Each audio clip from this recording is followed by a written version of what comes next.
안녕하세요. 어르신의 건강과 행복을 위한 가장 든든한 장기요양기관을 만들어가는 케어스토리 강성만 국장입니다. 지금 화면에서 보시는 것처럼 이번 교육은 1분기 장기요양기관, 특히 노인요양 공동생활 가정, 노인요양시설, 주간보호 기관을 대상으로 식중독 예방교육을 진행하려고 합니다. 먼저 우리 장기요양기관에서 각 업무별로 영역들이 있죠. 케어에 대한 부분을 전체적으로 봤을 때 건강관리, 병적관리, 또 어떤 우울감 관리, 프로그램 관리 여러 가지 이제 관리가 있는데 그 중에서도 가장 중요한 관리 영역 중에 하나가 바로 식재료에 대한 관리, 먹는 관리죠. 특히나 이 식중독 관련해서 장기요양기관이 굉장히 식중독에 의해서 큰 위협과 타격을 받을 수 있는 그런 상황이 될 수 있는 것은 아무래도 어르신들께서는 이 식중독만으로도 충분히 건강상에 또 생명에 큰 지장을 받을 수가 있는 그런 건강이죠. 허약한 그런 건강 상황이시잖아요. 그렇기 때문에 식중독만으로도 생명에 지장을 받을 수 있다. 더불어서 식중독이라는 이 병적 특성이 감염이 되고 확산이 되기 때문에 자칫 잘못하다가는 대량으로 큰 생명의 피해가 발생할 수 있다는 점을 우리 장기요양기관에서는 반드시 숙지하셔야만 할 겁니다. 그래서 우리는 이 식중독 예방에 대해서 분기별로 교육을 하면서 그 교육 내용에 따라서 관리를 하시는 것이 중요하고요. 특히나 이 교육에 대한 자료는 우리 검증된 기관인 정부 기관인 하단에 보시면 있죠. 식품의약품 안전처의 자료를 가지고서 우리가 정부 기관에서 안내해 주는 그 지침 내용에 따라서 식중독을 관리하셔야만 하겠습니다. 네, 여러분 뭐 식중독 예방 얼마나 중요한지에 대해서는 다 아시는 내용이니까 서론의 내용은 좀 짧게 하고 우리 본격적으로 본론의 내용을 식중독 예방 교육 내용을 시작하도록 하겠습니다. 자, 먼저 교육의 목차를 보시면 식중독의 이해부터 시작해서 식중독 발생 현황, 그리고 계절별 식중독 발생 원인 및 예방법, 그리고 집단 위생 관리에 대해서 집단 급식소 위생 관리에 대해서 살펴보실 텐데 여기서 이 집단 급식소 위생 관리 부분을 우리 장기요양 기관에 맞춰서 내용을 다시 한번 손 봤으니까요. 그 내용으로 우리 같이 한번 살펴보도록 하겠습니다. 자, 먼저 우리가 식중독의 이해부터 보셔야 되겠죠. 식중독이 어떤 부분인지 물론 잘 알고 계시겠지만 식중독이라는 것이 어떤 정의를 갖고 있는지, 식중독은 어떤 질병인지 우리가 간략하게 살펴볼 필요가 있겠습니다. 먼저 식중독의 정의는 식품의 섭취로 인체에 유해한 미생물 또는 유독 물질에 의해서 발생하였거나 발생한 것으로 판단되는 감염성 질환 또는 독소형 질환으로 식품위생법에 규정이 되어져 있죠. 감염성 질환이라는 부분에 있어서 상당히 우려되는 그런 위험한 그런 질병이다라는 겁니다. 그런 질환이라는 거죠. 우리 지금 저희 케어스토리에서는 예전부터 계속 말씀드렸습니다. 감염에 대한 관리를 기관에서는 철저히 해야 한다. 철저히 해야 한다. 철저히 해야 한다. 계속 했는데 결국에는 우리 코로나 사태 맞이했죠. 코로나 사태를 맞이하면서 저희 케어스토리 장기요양 기관은 계속 감염에 대한 부분을 안내를 드리다 보니까 뭐 귀에 딱지가 않을 정도로 그렇게 생각을 하셨는데 코로나 사태가 벌어지면서 완전한 이제 인식의 개선이 돼버렸고 이 감염이라는 요 정의에 대한 그 중요성, 감염을 예방해야 한다는 것에 대한 중요성을 상당히 우리가 이제 확실하게 인지를 하게 되셨죠. 그래서 감염을 예방하는 것들에 대한 관리는 아주 철저히 이루어질 필요가 있습니다. 특히나 저희 장기요양 기관에서는요, 감염과 관련된 모든 분야에 있어서는 제1순위로 두고 우리가 관리를 해야 한다는 거죠. 식중독도 그와 관련된 부분이다라는 거예요. 자, 그래서 집단 식중독이 있는데 역학조사 결과 식품 또는 물이 자, 중요하죠. 식품이나 물이 바로 질병의 원인으로 확인된 경우로 동일한 식품이나 동일한 공급원에 물을 섭취한 후 2인 이상이, 자, 2명으로 보고 있는 거예요. 2명 이상이 유사한 질병을 경험한 사건을 두고서 집단 식중독이다라고 정의하고 있습니다. 자, 식중독의 분류를 보시면 크게 3가지로 되어져 있는데요. 먼저는 미생물에 의한 식중독, 그리고 자연독 식중독, 그리고 화학적 식중독이 있습니다.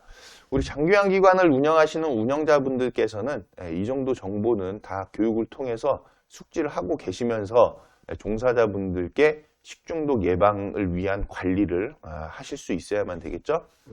자, 먼저 미생물 식중독을 보시면은 세균성이 있고, 그리고 바이러스성이 있고, 그리고 원충성이 있다. 원충성이라는 것은 운동성을 가진 단세포 동물로부터 인한 식중독을 말하는 것이죠. 그리고 자연독에 의한 식중독도 있죠. 동물성, 식물성, 곰팡이, 즉 자연적으로 갖게 되는 독성에 의한 식중독이죠. 자, 그리고 화학적 식중독이 있는데 식품 첨가물, 잔류농약, 납 등에 의한 식중독을 말합니다. 자, 식중독의 원인과 분류를 우리가 좀 한번 보면요. 되게 중요하죠. 식중독이 왜 일어나느냐. 그 원인을 지금 얘기하는 것인데, 자, 먼저는 세균성 식중독이 있다. 세균이 다량 함유된 식품을 섭취해서 발생하는 것이고 2차 감염이 일어나지 않고 면역이 생기지 않는다는 특성이 있다고 합니다. 자, 식중독균 증식 조건을 보면은 영양분, 온도, 습도라는 거죠. 그래서 감염형이 있고 독소형이 있는 거죠. 감염형 같은 경우에는 식품과 함께 섭취한 미생물이 체내에서 증식되어져서 식중독을 일으킨다. 주요 원인균을 보니까 살모넬라 많이 들어보셨죠? 캠필로박터 제주니, 장염 비브리오, 장침입성 대장균이 있다. 독소형은 미생물 증식에 의한 독소가 식품과 함께 섭취되어져서 식중독을 일으키는 것이고 주요 원인균으로는 황색 포도상규균, 그리고 클리스트리디움 퍼프린젠스, 그리고 클로스트리디움 보툴리눔, 말도 되게 어려워요. 그런 원인균들이 있다. 알아두시면 되겠고, 바이러스성 식중독은요, 2차 감염이 가능하다는 부분에 있어서 굉장히 위험한 거죠. 공기, 접촉, 물 등의 경로로 식품 및 환경에 오염되어서 감염된다는 부분에 있어서 상당히 위험한 겁니다. 예를 들어 노로바이러스와 로타바이러스 주요 원인균이 있다는 거 알아두시면 좋겠습니다. 자, 식중독의 증상을 보면은 3대 증상 나오죠. 발열, 구토, 설사에 대한 부분입니다. 발열, 구토, 설사가 상당히 좀 증상이 여러분 잘 아시겠지만은 좀 강하게 작용이 되죠. 그렇기 때문에 이 증상만으로도 어르신들께서는 생명을 위협받을 수 있는 상황까지 간다라고 여러분들이 생각을 하시고 식중독은 단 한 건도 발생하지 않게끔 관리해 주실 필요가 있다는 것을 꼭 기억해 주시기 바랍니다. 자, 그래서 사회복지시설에서 식중독 발생 현황을 우리가 한번 보시면요. 자, 최근 5년간 사회복지시설 식중독 발생 현황이에요. 사회복지시설에서만 지금 발생한 식중독 그 내용인데 보면은 최근 5년간 집단급식소, 학교를 제외하고요. 식중독은 총 172건이나 발생했다는 거예요. 그래서 5,061명이나 된다라고 합니다. 그 중에서 사회복지시설에서는 6건, 140명이 발생했다는 것이죠. 자, 주요하게 보시면은 되게 재밌는 내용 여기 있죠. 우리 노인복지시설 보시면은 한 건 12명 발생한 수준밖에 안 됐다는 것은 되게 다행인 내용입니다. 그거는 아무래도 우리 장기요양기관에서 식중독 예방 교육과 또 유통기한 관리 그리고 소독에 대한 부분 이런 것들을 평가나 다양한 지침을 통해서 계속 관리하고 있기 때문에 그만큼 이 식중독 발생 현황에 있어서 굉장히 적었다, 낮았다라고 볼 수 있는데 자, 이 현황은요, 발생 현황은 또 상황에 따라서 늘어날 수 있는 가능성이 있기 때문에 우리가 지금 이 발생 현황이 낮은 상태에서 아예 단 한 건도 발생하지 않게끔 관리하는 것이 필요하다는 거 짚어서 말씀을 드립니다. 자, 그래서 지금 최근 5년간 사회복지시설에서 주요하게 작용을 했던 식중독 원인을 보면요. 먼저는 클로스트리디움 퍼프린젠스, 그리고 병원성 대장균, 그리고 노로바이러스, 이렇게 세 가지 순으로 식중독 발생이 나타났다고 하죠. 자, 노로바이러스는 특히 소량으로 감염될 수 있고 집단 생활 및 면역력이 낮은 특히 우리 장년층, 노년층에 쉽게 식중독 될 수 있고 많이 발생한다는 부분에 있어서 관리가 꼭 필요한 부분입니다. 자, 시설별 원인균으로 보니까 클로스트리디움 퍼프린젠스가 가장 많이 발생했다라는 거죠. 자, 그런데 위험성에 있어서는 노로바이러스 상당히 위험하다라는 거죠. 자, 또한 3에서 5월 봄철에 주로 발생을 한다는 겁니다. 왜냐? 낮 기온은 높은데 아침 저녁으로 선선하다 보니까 식품 취급 시에 경각심의 저하로 인해서 발생을 많이 한다는 거 기억을 하시고, 물론 근데 요즘 같은 상황에 있어서는요, 실내의 온도가 계속 유지가 되고 있기 때문에 계절에 관계없이 계속 식품 취급 시에는 경각심을 가지고서 임해야 된다라는 것을 꼭 기억하시기 바랍니다. 자, 그러면 계절별 식중독 발생, 그 원인과 예방법에 대해서 우리가 한번 보실 텐데요.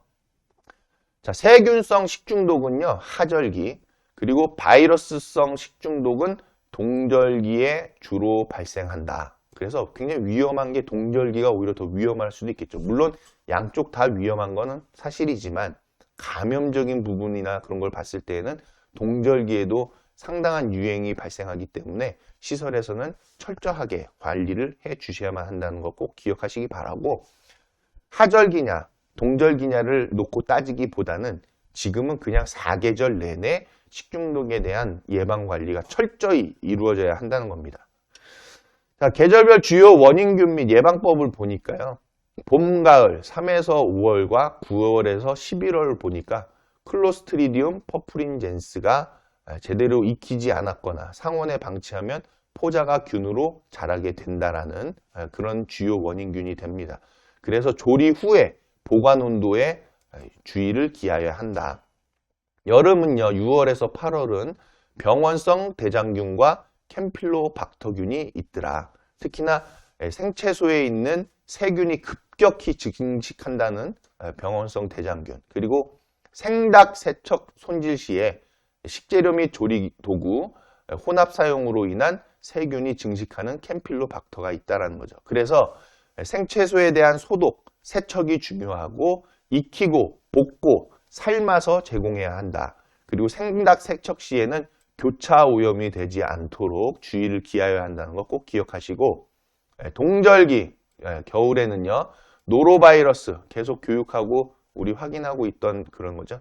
10개만으로도 감염되면서 오염된 손으로 만진 문고리에서도 감염이 가능하기 때문에 반드시 손 씻기, 기본입니다. 손 씻기는 그냥 이제 문화고 생활이다.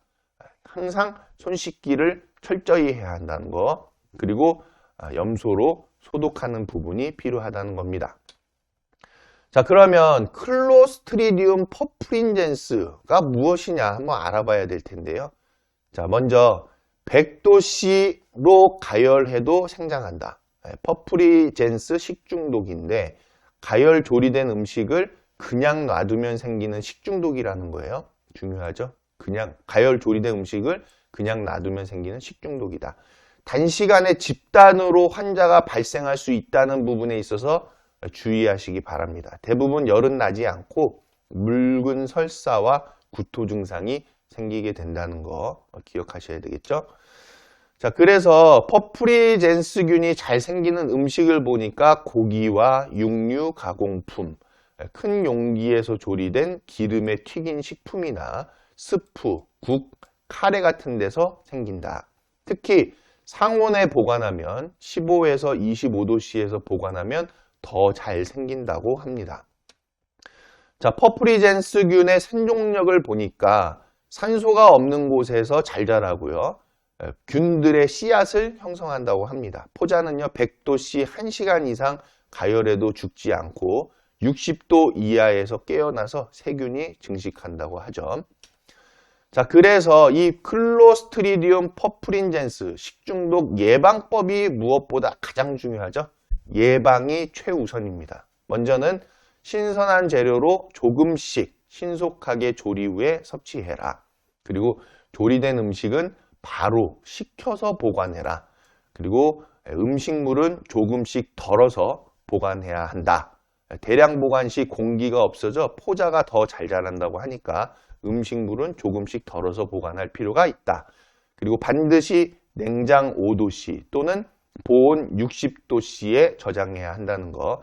상온 방치 시에는 식중독 위험이 더 올라간다는 것도 기억하시고 예방해 주시기 바랍니다. 자, 병원성 대장균은요, 식중독의 주요 원인균이라는 거죠.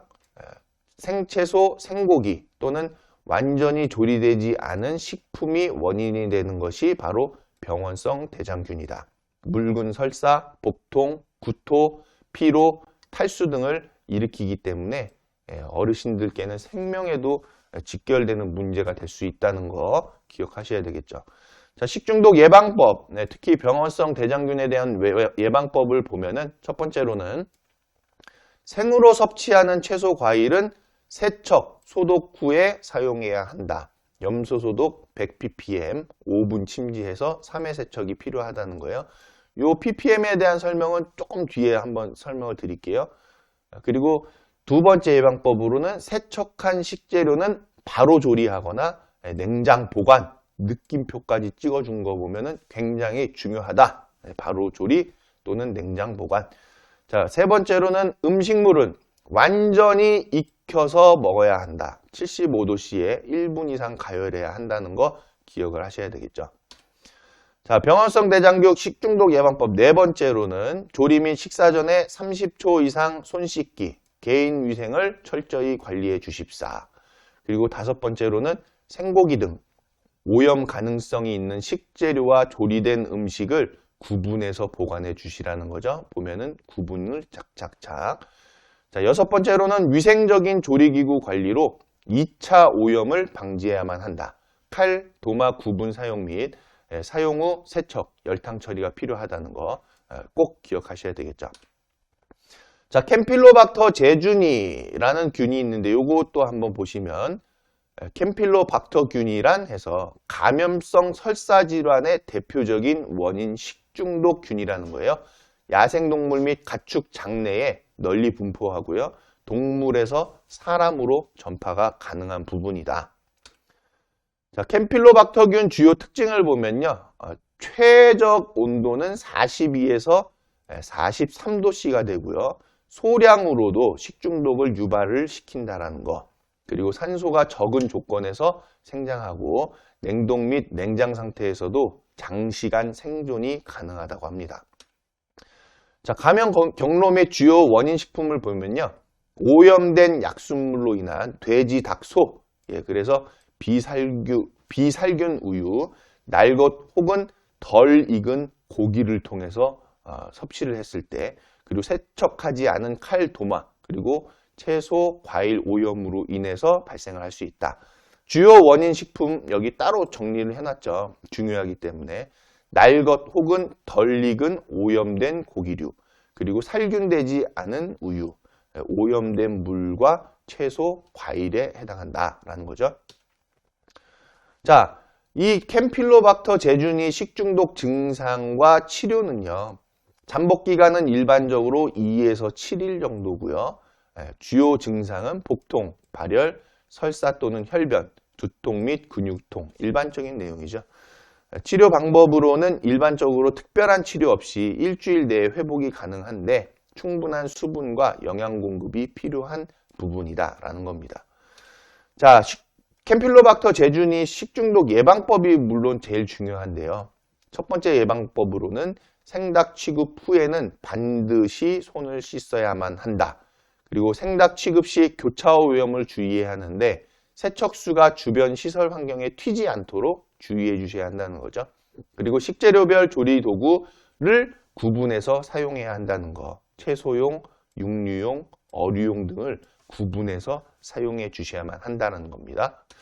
자, 노로바이러스 나왔어요. 소량으로도 감염시키고 급성 위장염을 유발시킨다. 이 노로바이러스 특징을 보면은 매우 소량 10개만 있어도 감염될 수 있고, 그리고 사람과 사람 사이에서도 전파가 가능하다는 부분에 있어서 위험성이 크죠. 식중독에 걸리면 구토, 탈수 등의 증상이 나타난다는 부분이죠. 자, 감염 경로 및 주요 원인 식품을 보니까 강바다의 환자 분변으로 인해서 식재료가 오염되고 그 식재료를 섭취하면서 발병을 한다. 그리고 감염된 조리원을 통해서 조리식품이 오염되고 그 식품을 섭취함으로써 발병한다. 또 건조된 구토물을 통해서 사람 간 전파가 되고 감염이 되고 경구감염을 통해서 발병을 한다는 거예요. 그래서 주요 원인 식품은 오염된 채소, 과일류, 폐류, 그리고 지하수 등이 된다는 겁니다.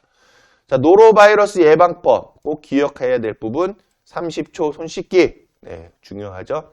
물 끓여 마시기, 그리고 채소, 과일은 깨끗한 물로 세척을 해주시고 생식을 삼가고요. 85도씨에서 1분 이상 가열해서 섭취해야 한다. 조리도구는 끓이거나 염소 소독을 해주셔야만 하고 주변 환경은 항상 위생을 청결하게 관리하는 것이 이 노로바이러스를 예방하는 방법이 됩니다. 자, 노로바이러스에 대한 이번엔 감염을 예방하는 것인데요. 먼저는 식중독 의심 증세가 있어요. 그러면 음식물 조리 작업에 절대로 참여해서는 안 된다는 거. 회복 후 7일간 분변으로 계속 배출하기 때문에 음식물 조리는 절대로 금지된다는 거. 그리고 비누를 사용해서 30초 이상 손 씻기는 기본 중에 기본이다.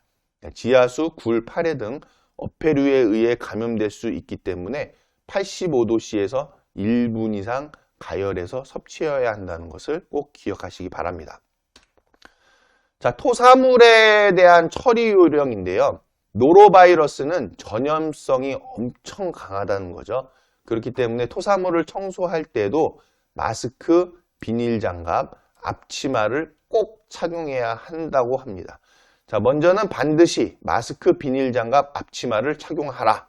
그리고 토사물은 천 또는 종이를 이용해서 바깥에서 안쪽 방향으로 닦아 주셔야만 되겠죠. 그리고 사용한 천과 종이는 비닐 봉투에 넣고 1000에서 5000 ppm 염소 소독액으로 소독을 해주셔야만 되겠습니다.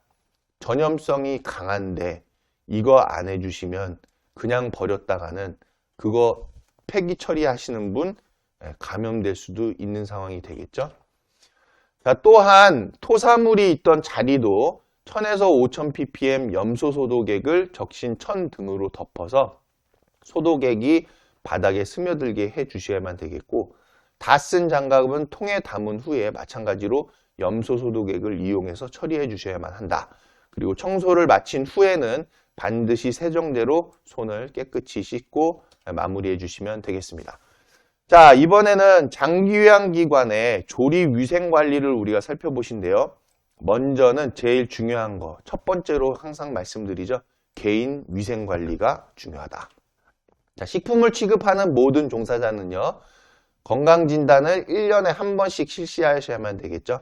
자, 검사 대상은 식품 또는 식품 첨가물을 채취, 제조, 가공, 조리, 저장, 운반, 판매하는 데 직접 종사하는 사람이고요. 검사 항목은 장티푸스, 전염성 피부질환, 폐결핵이 되겠다. 유효기간은 검진일로부터 1년이라는 거 꼭 기억하시기 바랍니다. 작업 전 건강 상태를 꼭 확인하셔야만 되겠는데요. 되게 중요하죠. 작업 전 나의 건강 상태가 어떤지 먼저 인지를 하고 이상이 있으면은 책임자에게 보고를 빨리 해주셔야만 된다는 거죠. 그래서 설사, 발열, 구토가 있다. 또 보균자 환자들아라고 하면은 책임자에게 보고하고 그리고 의사 치료를 받을 수 있게끔 조치가 되어져야만 됩니다. 그리고 조치 내용은 책임자의 지시에 따르고요. 작업에 종사할 수 없는 부분으로 배제를 시켜야 한다는 거죠. 자, 특히나 손상처가 발생했을 때에는요, 황색 포도상구균의 오염 가능성이 있기 때문에 아래와 같이 조치를 해주시는데, 먼저 칼에 베었다, 피부 손상이 났다, 골문 상처가 있는 손 상태라고 했을 때에는 책임자에게 보고하시고 상처 치료하시고 상처 부위를 보호 덮개로 덮어주시고 책임자의 지시에 따라주시면 되겠습니다. 특히나 치료하고 밴드로 감고 골무 등을 착용해 주신 상태에서 반드시 고무장갑을 착용하고 식품 직접 취급은 제외하는 것이 좋다라는 것이죠. 자, 올바른 손 씻기. 계속 나옵니다. 손 씻기만큼 중요한 것이 없다. 손 씻기를 철저히 해주셔야 한다는 거고, 자, 여기 그림에 보시면은 잘 안 씻기는 부위가 있죠. 엄지손가락, 손가락 끝, 그리고 손가락 사이, 손바닥, 손금 부위다. 그래서 그런 부분들까지도 철저하게 손 씻기를 해주시고요. 붉은 부분은 잘 안 씻기는 부위니까요. 그림에서 보듯이 여러분들이 그 부분까지도 깨끗하게 다 손 씻기를 해주셔야만 되겠습니다. 그리고 손은요, 이 손 씻기 방법 우리가 잘 아시지만 한 번 더 짚어서 봐야 되는데, 거품 내고 깍지 끼고 비벼라. 그리고 손바닥, 손등 문지르고 손가락은 돌려 닦아 주시고요. 그리고 손톱으로 문지르고요. 흐르는 물에 잘 헹구시고 종이 타월로 물기를 닦은 다음에 그 종이 타월로 수도꼭지를 잠궈 주시는 부분까지 해주시면 됩니다. 간혹 이제 종이 타월이 설치되어 있지 않은 그런 기관들이 있는데 가급적 종이 타월을 꼭 구비를 해 주셔가지고 위생적인 관리가 될 수 있게끔 조치해 주시기 바랍니다. 자, 복장 위생. 제일 중요하죠. 네, 장교양 기관 가보면 복장이 벌써 위생적이지 못한 기관들 상당히 많습니다. 특히 노인요양 공동생활 가정, 주간보호 시설들 수준을 높이려면요, 우리가 먼저는 이런 복장 위생부터, 조리 시의 복장 위생부터 관리가 있을 필요가 있다는 거죠. 네, 일단 조리를 하시는 분의 복장이 위생적이지 못해 보이면요, 벌써 보이는 것만으로도 시각적인 효과에 의해서 여러 가지 이 예측이 되죠. 아, 여기 관리는 위생적이지 못한가 보다 하는 그런 예측들이 다 보입니다. 그렇기 때문에 조리원 선생님의 복장 위생은 매우 중요하다. 머리카락 등 이물질이 혼입되거나 교차 오염의 우려가 있기 때문에 청결한 위생 복장을 꼭 착용해 주셔야만 되겠죠. 위생복, 위생모, 위생장갑, 마스크, 위생화. 네, 중요합니다. 화장은 지나친 화장과 향수, 인조, 속눈썹 등의 부착물 사용을 금지하고요. 그리고 목걸이, 귀걸이 등 장신구 착용을 금지하고요. 마스크는 코까지 딱 덮어주셔야만 됩니다. 머리는 매일 감고 긴 머리는 묶어주시고요. 모자는 귀와 머리카락이 보이지 않게 위생적으로 착용을 해주시면 이물질이 빠지지 않겠죠. 앞치마는 세척, 소독 후에 건조해서 착용하시고요. 착용 중 항상 청결을 유지할 것, 전처리용, 조리용, 배식용, 세척용으로 구분해서 앞치마는 사용하자. 자, 그리고 상의는 흰색이나 옅은 색상이면 소재로 목둘레나 소매단이 늘어지지 않는 것. 흰색이나 옅은 색상의 면 소재라는 거죠. 면 소재. 일단은 흰색이나 옅은 색상으로 두는 것은 이제 그 오염 상태를 잘 보기 위한 부분이고, 늘어지지 않아야지만이 안전하게 우리가 조리를 할 수 있는 불편함이 없겠죠. 자, 그리고 매일 세척 후에 건조해서 착용을 하고 외출복과 구분해서 보관 관리해야 한다. 특히 하의는요, 몸에 여유가 있는 복장, 매일 세척, 건조 후 착용, 그리고 외출복과 구분 보관 관리를 한다. 신발은 벗기 편리하고 미끄럽지 않은 모양과 재질을 선택해라. 중요하죠. 미끄러져서 조리실에서 상당히 큰 사고를 당하는 기관들이 있습니다. 여러분들 주의하셔야 되겠죠. 자, 외부용 신발과는 구분해서 착용하셔야만 되겠죠. 자, 복장 위생에서 용도에 따라 복장을 구분해서 착용하셔야 되겠는데요. 전처리 청소 과정 중에 균이 음식물에 옮겨져서 교차 오염이 발생할 수 있기 때문에 구분해서 사용하자. 네, 전처리용, 그리고 조리용, 청소용 색깔도 이렇게 딱 구분해서 하면 너무 좋겠죠? 사용 후 장갑과 앞치마는 세척 후에 반드시 건조해서 사용을 하셔야만 되겠습니다. 자, 두 번째로는 장기요양기관 조리위생관리에 있어서 식재료 관리 부분인데요. 자, 먼저는 검수 절차가 필요한 거죠. 특히 청결한 복장과 위생장갑 착용 후에 식재료에 대한 검수를 해야 한다. 그리고 식재료 운송 차량의 청결 상태 및 온도 유지 여부를 꼭 확인해야 되겠죠. 우리 마트 가서 식재료 사오신다 하더라도 그 차량의 위생 상태 같은 것들 중요합니다.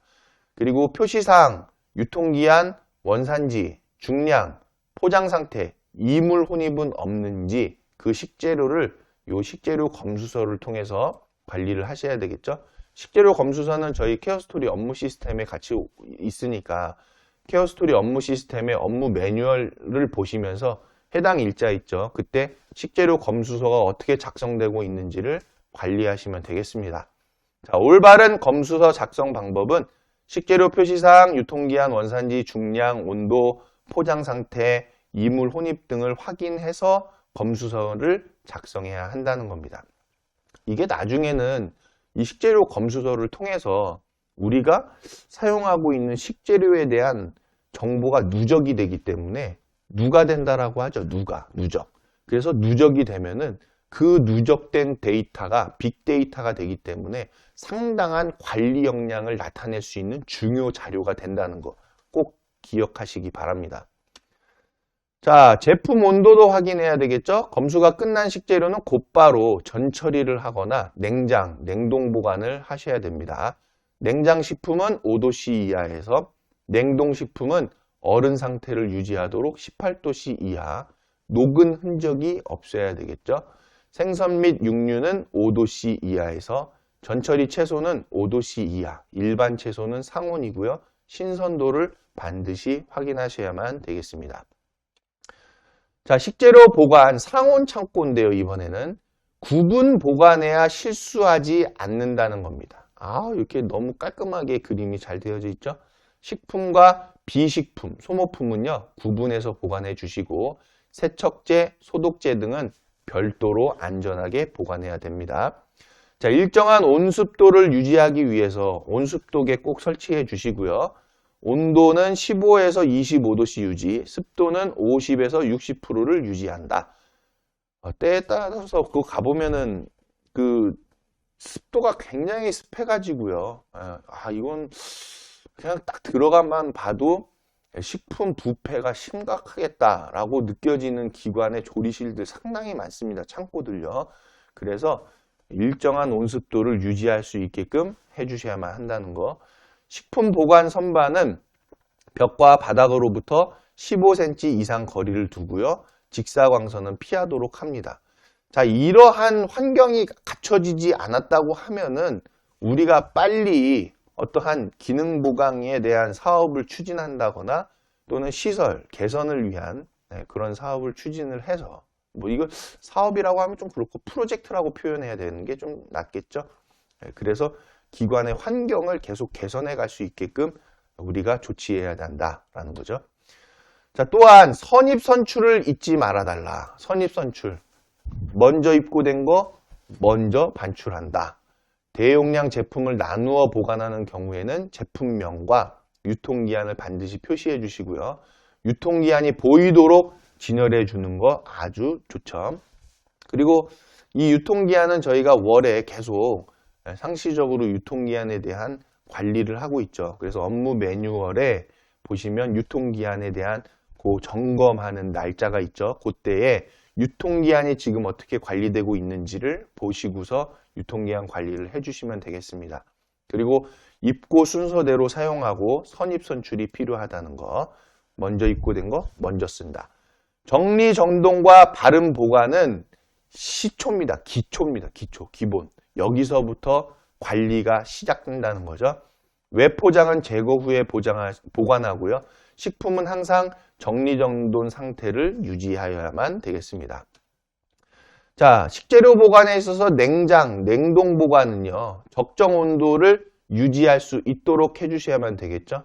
보관 용량은 찬 공기의 원활한 순환을 위해서 70% 이하를 유지해 준다. 냉장 온도는 0에서 5도씨, 냉동 온도는 꼭 확인해 주셔야만 되겠죠. 유지 및 내부 온도는 주기적으로 확인을 해 주시고요. 조리한 음식은 충분히 식힌 후에 냉장, 냉동 보관 및 덮개를 사용한다. 그리고 교차 오염 방지를 위해서 보시는 것처럼 구분된 보관을 해 주셔야만 되겠습니다. 자, 냉장, 냉동 보관에 있어서 우리 주 1회 이상 청소 그림 보세요. 선입, 선출 중요한 부분 딱 집어서 말씀을 드렸죠. 외포장 박스는 제거 후에 보관하고 문의, 개폐는 신속히 최소한으로 한다. 빨리 엮고 빨리 닫아달라. 일주일에 한 번씩 성해 제거 해주시고 수시로 안팎 청소를 해주셔야만 되겠죠. 근데 보면은 이거 참 냉동고, 냉장고 딱 보니까 이건 어떻게 이거 관리가 이렇게 되나 밥 먹고 싶은 생각이 딱 떨어지는 수준으로 관리가 되어서는 절대로 안 된다는 거. 자, 먼저 들어온 것 먼저 사용해야 되는 선입선출 기억하시고요. 해동은 음식은 재냉동을 금지하고 있다라는 부분이죠. 자, 식재료 보관에 있어서 자, 그림으로 사진으로 보시면은 냉장 냉동고의 내외부를 항상 청결을 유지해야 한다. 청결이 우선이다. 그리고 냉장 냉동고의 온도를 유지 및 점검을 해주시는데 이러한 관리들을 관리자를 우리가 지정을 해서요 지속적으로 관리한다는 것입니다. 우리 지금 그 1분기에 분야별 관리자 지정을 했죠. 분야별 관리자에 보시면 그 분야에다가 위생 관리를 더 추가를 해도 좋습니다. 그런데 그 분야별 관리자에 있어서 이러한 내용에 대한 관리자를 추가적으로 업무를 확보를 해서 할당을 받아서 그 분야별 관리자에서 이런 것들을 관리하신다라는 거죠. 자, 식재료는 검수 후 외포장지를 완전히 제거해서 보관을 하고요. 그리고 보관실은 항상 정리정돈 상태를 유지해야만 한다. 그리고 보관 상태별로 색을 달리해서 눈에 띄게 표시를 해주셔야만 되겠죠. 자, 요런 거에 대한 지원은 우리 오피스, 사무실에서 꼭 지원해 주셔야 되겠죠. 귀찮다 생각하지 마시고 조리실, 조리 쪽에서는 요런 거 구매를 해달라. 이런 거 해야 한다. 협조를 빨리빨리 해주셔서 시설에서, 기관에서 이런 관리가 색을 달리해서 이렇게 눈에 띄게 표시하는 그런 것들을 빨리빨리 처리할 수 있게끔, 관리할 수 있게끔 협조가 중요한 부분입니다. 특히나 요 관리자를 지정해야지만이 우리가 지속적인 관리가 되는 거기 때문에 저희 케어스토리 업무 시스템에 업무 일정 메뉴에 있죠. 거기 보면 항상 분기별로 우리가 분야별 관리자를 관리해야 하는 내용을 계속 안내를 드리고 있으니까요. 그 안내에 따라서 관리를 해주시면 되겠습니다. 자, 세 번째로는 공정별 위생 관리예요. 전처리, 외포장을 제거하고 다듬기 작업은 일반 작업구역에서 실시를 해주십니다. 식품은 바닥에 닿아서는 안 되겠죠. 그리고 칼, 도마 등은 식재료별로 구분해서 사용해 주시고요. 교차 오염을 방지해야 한다. 식재료별 칼, 도마 구분 사용 예시가 그림으로 나타나져 있습니다. 가공식품용, 육류용, 어패류용, 채소용, 완제품용 이렇게 해서 도마를 딱 나누어서 칼과 도마를 구분해서 사용해야만 되겠죠. 자, 싱크대는요, 식재료별로 구분해서 사용하는 것이 좋은데 싱크대가 한 개일 경우에는 채소, 육류, 어패류, 가금류 순으로 세척해서 교차 오염을 예방하면서 사용한다. 자, 식재료 변경 시마다 싱크대를 세척해야 한다는 거예요. 자, 먼저는 채소류부터 스타트해서 싱크대 세척하고 육류하고 그 다음 싱크대 세척하고 어패류하고 싱크대 세척하고 가금류 해야 한다라는 겁니다. 자, 해동 방법을 보시면요. 올바른 해동 방법으로 해동을 실시해 주셔야 하는데 냉장 해동과 흐르는 물 해동, 전자레인지 해동이 있습니다. 한번 해동시킨 식품은 재냉동은 금지해야 한다는 거. 자, 올바른 해동 방법 보시면 냉장 해동이 있고 그리고 흐르는 물 해동이 있고 전자레인지에 해동한다. 자, 흐르는 물 해동은 4시간 이내로 해주시는데 물이 주위에 튀지 않도록 주의해 주시고, 냉장 해동은 해동 중이라는 표시를 거기다 해두는 거죠. 그래서 다른 식재료와의 교차 오염을 또 주의를 해야 한다. 자, 올바르지 않은 해동 방법이 있어요. 흐르는 물이 넘치는 상태, 또 오븐에 해동하는 거, 상온 해동이나 온수 해동 같은 거, 그리고 침수 해동 같은 것은 올바르지 않은 해동 방법이라는 거 기억하시기 바랍니다. 자, 식재료 소독은요, 가열하지 않고 생으로 먹는 채소 및 과일은 염소 소독 후에 사용해 주시는데 100ppm이라는 것을 기억해야 되겠죠. 자, 채소나 과일을 물, 베이킹소다, 식초 등으로만 세척할 경우 미생물이나 기생충에 의한 식중독 위험이 발생할 수 있습니다. 자, 그래서 우리가 염소 소독으로 식재료를 소독하는데 100ppm인데요. 요 100ppm 조제하는 방법이 있죠. 자, 인터넷에서도 여러분 검색해 보시면 차염소산 나트륨이라고만 쳐도 블로그나 그런 부분에 이 만드는 방법에 대한 설명들이 잘 담겨져 있습니다. 자, 먼저는 우리가 알아두실 게 4% 원액은 4만 ppm이라는 거예요. 그래서 식품 소독용 소독제가 있습니다. 그거를 별도로 구매해서 그냥 사용하시면 된다는 거예요. 그거 간편하죠. 그냥 인터넷에 식품 소독용 소독제 뭐 이런 거를 검색을 하시면은 그러면 다양한 소독용 소독제들이 나온다라는 거고요. 차염소산 나트륨으로 한다고 하면은 물 4리터에 지금 4% 차염소산 나트륨이 4만 ppm이라고 했죠. 그래서 10ml를 섞으면은 결국엔 100ppm이 되는 그런 배율이 됩니다. 그런데 인터넷으로 그냥 검색을 하시면 식품 소독용 소독제가 상당히 많이 있어요. 그거를 검색을 하셔서 위험하지 않은 가장 좋은 그런 소독제를 따로 구매하셔서 사용하시면 되겠다. 자, 그래서 5분 이상 담그고요. 3회 이상 흐르는 물에 헹궈서 섭취해야 한다는 것을 기억해 주시기 바랍니다. 자, 가열 조리에 있어서는요. 가열 조리한 식품은 중심 온도를 확인해 주시는데요. 중심 온도는 75도씨 이상이 돼야 되고 어패류의 경우에는 85도씨 이상이다. 자, 1분 이상 가열을 유지해 주셔야만 하는 거 중요하죠. 자, 중심 온도 측정 방법은 조리식품 중에 가장 두꺼운 부위의 온도를 측정한다는 거고요.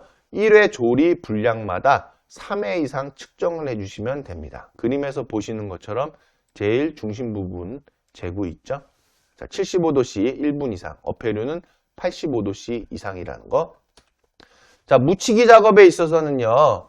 소독된 위생장갑을 사용해야만 한다. 조리기구는 알코올 등으로 소독하고 반드시 휘발시킨 다음에 사용하셔야만 되겠습니다. 조리기구 소독제도요, 인터넷에 검색하면 많이 나오니까요. 구매하셔서 그걸로 소독을 해서 사용하셔야만 되겠죠. 우리 지금 이 감염은요, 굉장히 철저하게 관리해야 됩니다.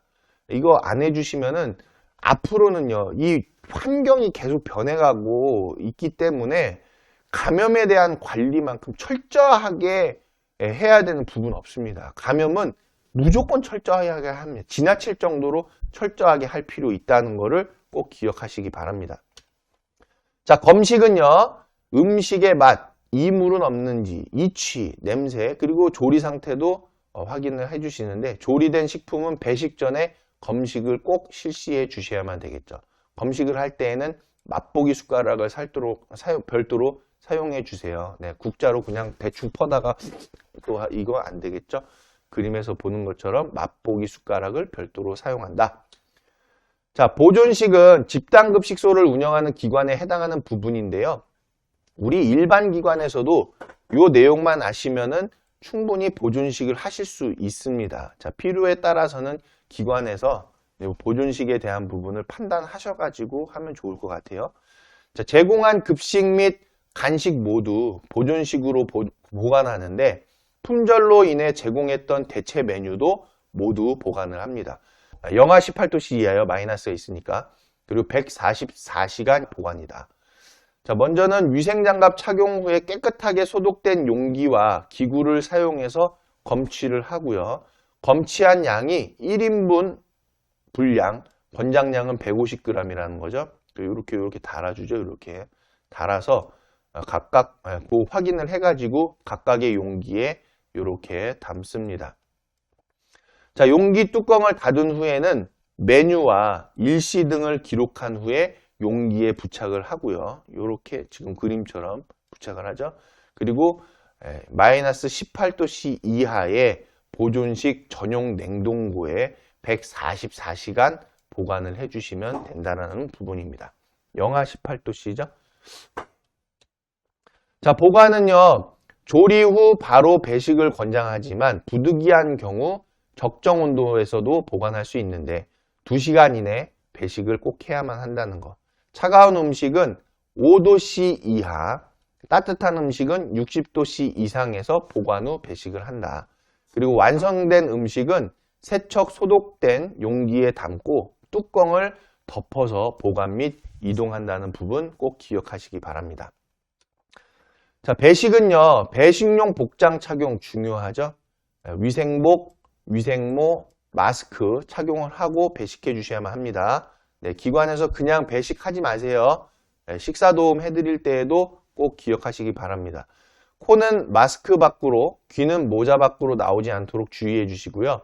배식 전에는 손 세척, 소독해 주시고 위생장갑을 착용하더라도 집게 등 배식 도구를 사용해서 배식을 해야만 한다. 손으로 배식하는 건 X 안 됩니다. 배식 후 남은 음식은 전량 폐기해야만 되겠죠.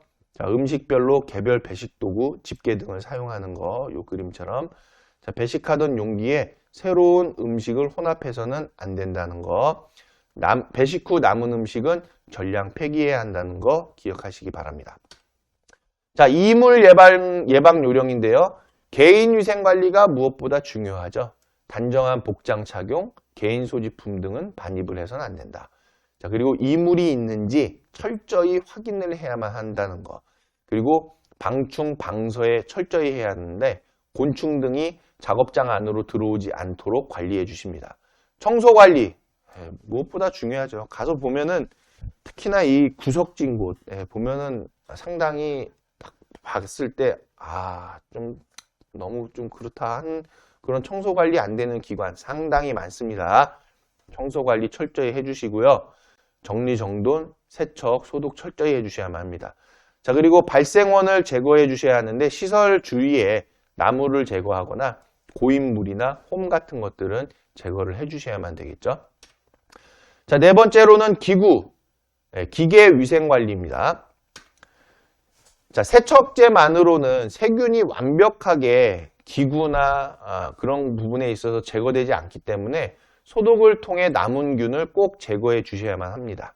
식기구를 소독하는 설비를 갖추고 세척, 소독해야만 해주셔야만 되겠죠. 자외선, 열탕, 화학, 열풍 소독 등이 있다. 자, 기구 세척 및 소독 방법을 그림으로 보시면 세척을 하죠. 1일 1회 청소하고 찌꺼기 제거하고 세척제를 수세미로 문지른 후 헹군다. 그리고 소독을 하는 거죠. 기구 등의 살균 소독제를 용법 용량에 맞게 사용하시면 되겠습니다. 인터넷에 검색하면은 식기구 소독제 하시면은 많이 나오죠.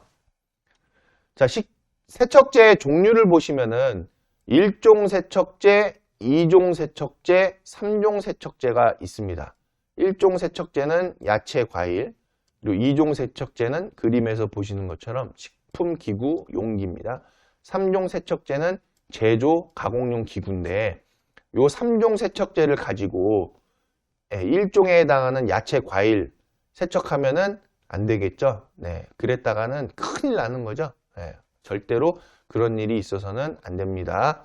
1종 세척제로 3종 제조, 가공용은 세척할 수 있겠지만 3종을 가지고서 1종을 소독한다는 것은 절대로 있어서는 안 되는 일이죠. 그렇기 때문에 종에 맞는 세척제를 사용하셔야만 한다는 거고 1종은 야채, 과일이다.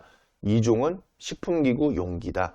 3종은 제조, 가공용 기구다. 라는 것만 기억을 해서 사용하시면 되겠는데 우리가 그 야채, 과일이나 식품기구, 용기, 제조, 가공용 기구를 세척하는 그 세척제는요. 인터넷에 1종 세척제 검색하시면 상당히 좋은 제품들 많이 나옵니다. 2종 세척제, 3종 세척제 검색하셔서 용도에 맞는 거를 구매하시면 되겠죠. 구매해서 사용하시기 바랍니다. 자, 소독 방법은 먼저 자외선 소독이 있죠. 칼, 도마, 기타 식기류 소독인데 우리 평가에서도 식기구 소독에 대한 부분을 계속 평가하고 있죠. 그만큼 중요하기 때문에 그걸 평가라는 거에까지 집어넣어서 본다라는 거예요. 근데 이거는 기본 중에 기본입니다. 우리가 삶을 위한, 생명을 위한 그런 관리이기 때문에 이거 평가 생각하지 마시고요. 우리가 지나칠 정도로 관리를 철저하게 해주셔야만 합니다. 자, 칼, 도마, 기타 식기류 소독인데 소독 방법은 소독이 필요한 표면에 자외선이 닿도록 해서 30에서 60분 동안 소독을 하시는 거예요. 자, 올바른 자외선 소독 방법을 보면 식기류 건조 후에 소독기에 넣어서 우리가 소독을 한다. 그리고 1단씩만 배치해서 소독을 해야 되는 거죠. 이렇게 겹쳐서 하면은 요 안에 거 안 되겠죠? 그리고 소독기에서 보면은 요 가장자리는 피해서 하셔야만 한다는 겁니다. 요 이제 효과가 떨어지기 때문에 그런 거죠. 그리고 내면이 램프 쪽을 향하도록 해야 되겠죠. 요거 요렇게 뒤집으면은 안 되겠죠. 네, 요렇게 그림에서 보는 것처럼 내면이 램프 쪽을 향하게 한다. 그리고 제품 설명서에 권장 살균 시간을 준수해 주시고 자외선 램프는요, 주기적으로 청소하거나 또는 관리에 있어서 교체할 수도 있는 부분 기억하시기 바랍니다. 자, 열탕 소독은요, 소독 전용 기구에다가요, 전용 냄비를 사용해 주시는 거죠. 거기다가 100도씨에서 5분 이상 소독해 준다. 그릇을 포개어 소독할 경우에는 끓이는 시간을 조금 더 연장해 주시기 바라고요. 자, 화학 소독은요, 칼, 도마, 기타 식기류 소독에 있어서 우리가 화학 소독을 할 수 있는데 소독 방법은 물과 세척제를 사용해서 막을 제거한 뒤에 소독을 실시한다.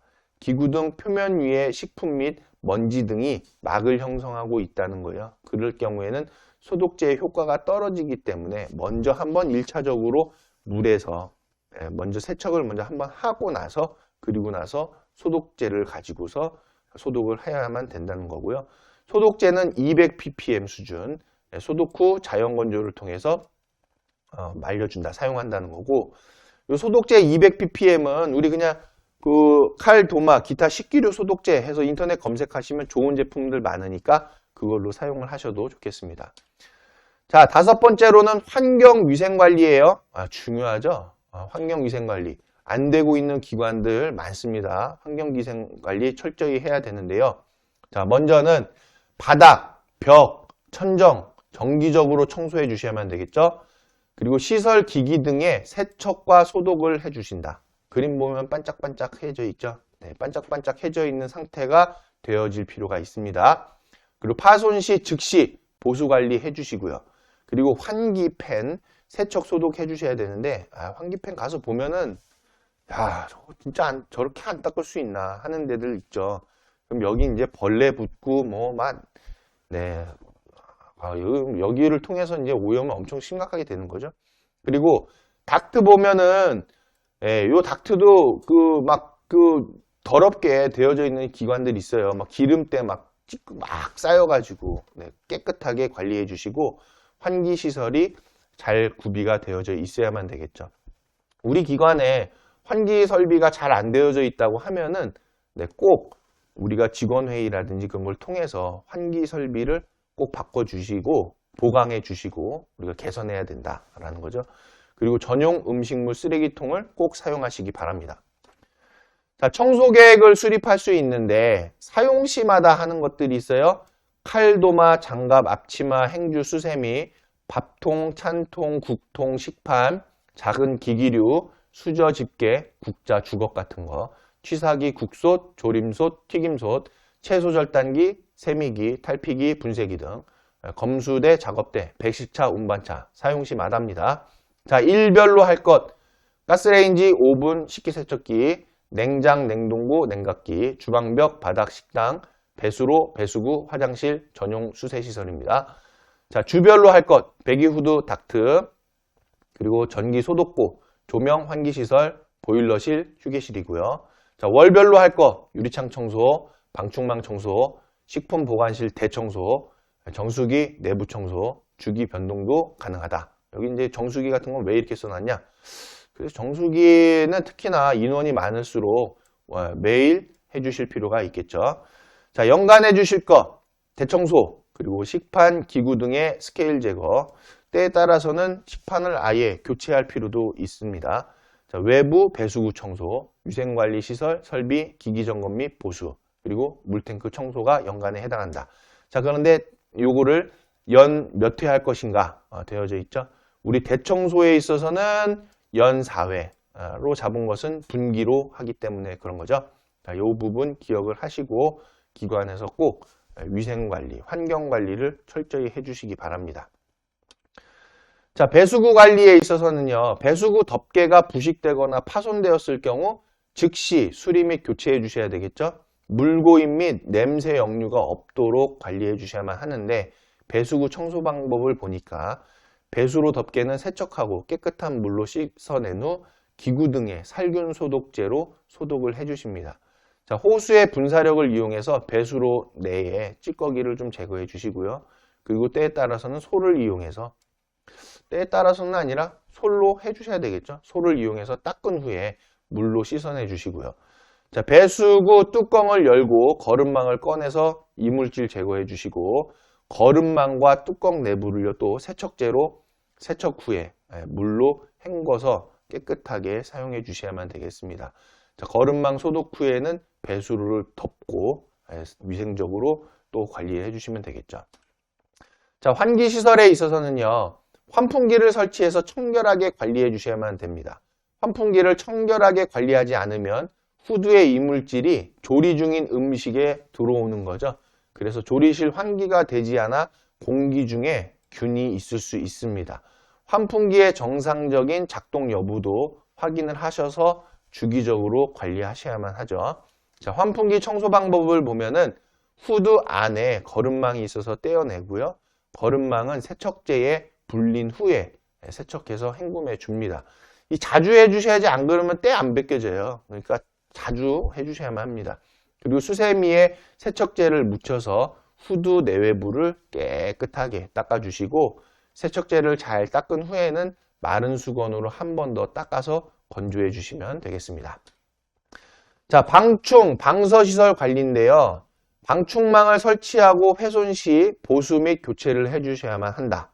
외부로 통하는 창문, 그리고 그런 데에다가 창문이나 문에 방충망을 설치해서 조리실 등 식품을 취급하는 곳에 해충 유입을 막아주셔야만 되겠고요. 자, 방충망을 청결하게 관리하는 부분 보시면 방충망을 이렇게 그림처럼 설치해 주시고, 그리고 외부로 통하는 곳에도 방충망을 설치해 주십니다. 요 보면은 요 뻥 뚫어놓은 데 있죠? 미설치 되어져 있는 부분. 네, 이런 부분으로 쥐 들어오고 벌레 들어오고 막 그럽니다. 그랬을 때에는 또 그런 상황에 의해서 또 감염이 발생할 수 있기 때문에 방충망을 제대로 설치를 해주시고, 방충망이 항상 관리가 잘 되고 있는지도 꼭 여러분들께서 관리해 주시기 바랍니다. 자, 여기까지 해서 우리 지금 식중독의 예방부터 시작해서 조리, 급식에 대한 위생관리까지 쫙 다 살펴보셨는데요. 자, 마지막 멘트, 식품의약품 안전처에서 담아놨습니다. 급식을 책임지는 사람, 바로 장기요양 요원이신 여러분이십니다.